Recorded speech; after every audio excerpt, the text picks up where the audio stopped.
Halo, selamat datang di channel Ruang Taktik. Di video kali ini, kita akan analisis kemenangan Real Madrid atas Man City di UCL.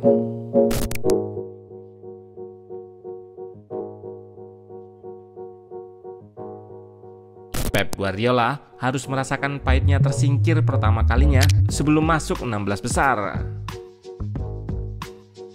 Ini juga pertama kalinya Man City tidak lolos ke babak 16 besar terakhir pada musim 2012-2013, di mana mereka tereliminasi pada babak grup. Kylian Mbappe jadi momok pertahanan Man City di laga ini lewat 3 golnya. Pertahanan yang digalang Ruben Dias dan kawan-kawan ini tidak mampu manage ketinggian garisnya sehingga terekspos di gol pertama. Dan di pertandingan inilah kelebihan Ancelotti terlihat. Mereka bisa mengontrol possession lawan meski tanpa bola. Dari angka PPDA, Valverde dan kawan-kawan membiarkan City sampai melakukan rata 18 umpan setiap build up, yang artinya pressing tidak dilakukan secara intens. Namun, Real Madrid lebih bisa memanage ketinggian garis pertahanan sehingga ruang di belakangnya tidak terekspos. Nah, penasaran dengan jalannya laga dari segi taktikal? Let's go, kita bahas sama-sama.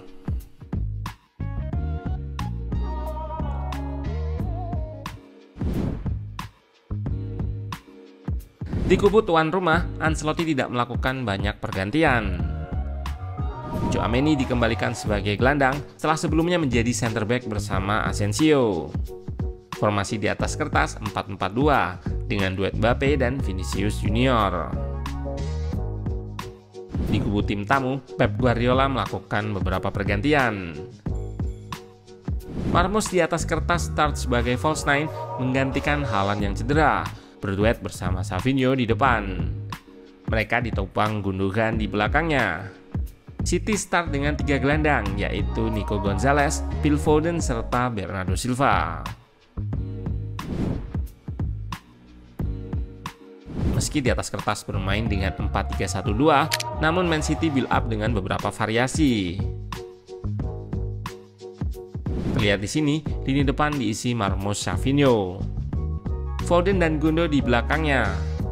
Bernardo serta Nico jadi double pivot di depan 4 back. Tujuan menggunakan shape ini untuk membuka ruang bagi fullback overlap ke depan. Terlihat Savinho mengikat Mendy, Foden ikat Bellingham. Di sini, pemain bernomor punggung 47 tersebut berhasil menerima bola dari Nico dan bisa balik badan. Permasalahannya, di laga ini pemain City kurang berani penetrasi cepat. Savinho lebih memilih bola dekat. Juga ada opsi lain ke Gundo yang hendak menyerang ruang kosong di antara center back. Namun Hasanov lebih memilih bermain aman. Tidak adanya penetrasi serta kecepatan dalam eksekusi peluang ini yang membuat Man City pada babak pertama tidak mencatatkan shot on target sama sekali.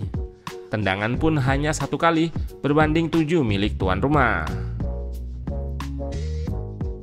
Variasi build up lainnya dengan Nico yang drop dengan tujuan agar fullback bisa start lebih tinggi di depan. Namun usaha dalam mengubah shape serta posisi seperti tadi tidak mampu membongkar pertahanan. Seharusnya Man City lebih berani melakukan penetrasi saat pertahanan Madrid pasif. Kita lihat perbedaan di babak kedua, di mana Man City mulai berani penetrasi, namun peluang ini digagalkan Asensio. Salah satu kunci permainan Madrid di laga ini adalah bagaimana mereka mengatur ketinggian garis pertahanan. Seperti pada leg pertama, mereka bermain pasif dengan tujuan menutup ruang di belakang garis pertahanan lewat shape 4-4-2. Hal ini terekam dari angka PPDA yang tinggi. Ini artinya Madrid membiarkan City melakukan rata 18 umpan ketika build up. Namun di satu sisi, mereka tetap dalam kontrol meski tanpa possession. Taktik ini pun diamini Ancelotti pasca laga. Katanya kami mengontrol mereka dengan baik meski tidak menguasai bola. Jika high press gagal, Valverde dan kawan-kawan lebih memilih untuk drop atau turun. Terlihat pada klip ini, komando dari Ceballos untuk segera turun. Nah, salah satu peluang City terjadi ketika press terpancing naik. Terlihat Valverde naik, Ceballos juga naik, dan harus jaga Gundogan yang drop beserta Nico. Ditambah, Savinho juga turun untuk bantu lepas dari build up dan menerima umpan. Press Madrid berhasil dieliminasi.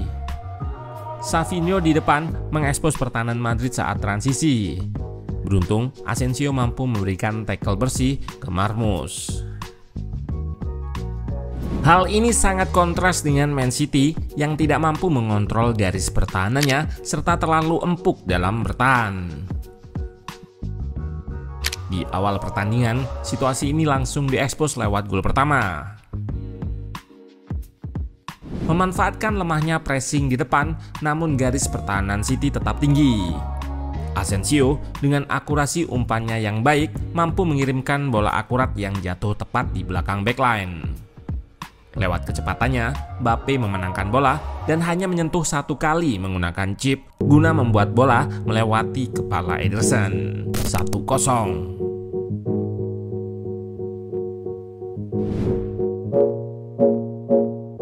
Real Madrid build up dengan shape 4-2, namun sangat cair.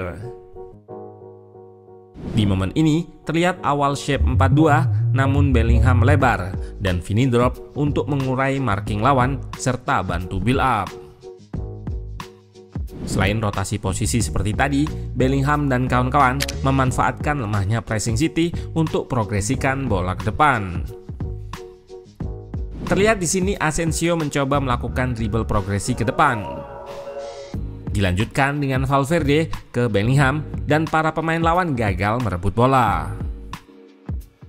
Prinsip utama dalam build up Madrid yaitu memancing press lawan naik lalu dengan cepat mengeksposnya.